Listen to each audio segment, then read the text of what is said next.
He once said the scariest day of his life was being in shootouts and getting shot at, and now, those words have come full circle. Because last night, this rapper was shot and killed in a mall parking lot, and the details are terrifying. This is the tragic story of Canadian rapper Little O.T., a young artist whose life took a deadly turn.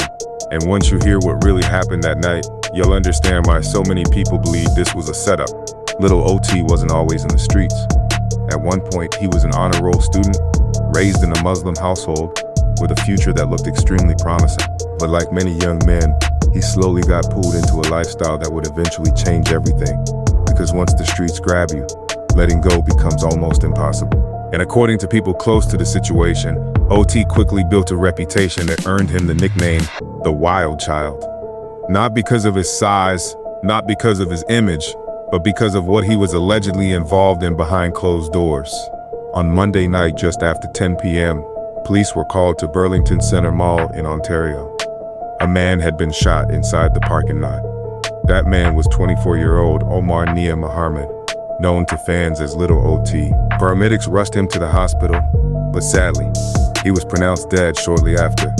Investigators immediately stated they believed this was a targeted hit, not random, not accidental, targeted.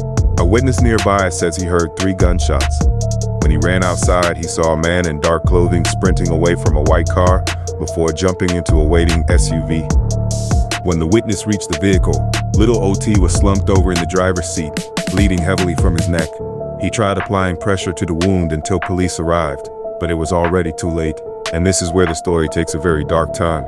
Dashcam footage shows a person exiting O.T.'s car and running directly into another vehicle that immediately fled. 2 cars. Perfect timing. Clean escape. Which has led many people to believe this may have been a backdoor setup. Some even think O.T. was lured to that parking lot under false pretenses.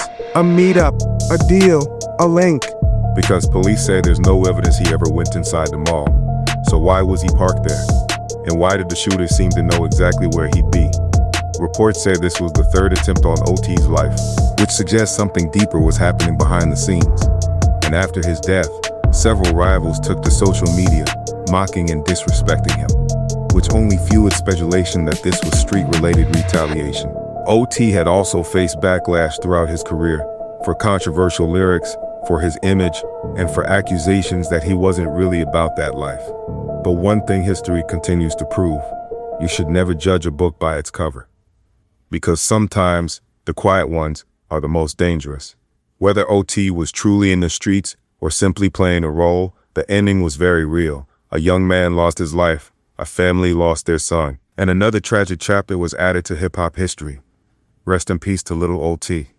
Drop your thoughts in the comments and let me know, do you think this was a setup? And make sure you subscribe, because part 2 breaks down the hidden details nobody is talking about.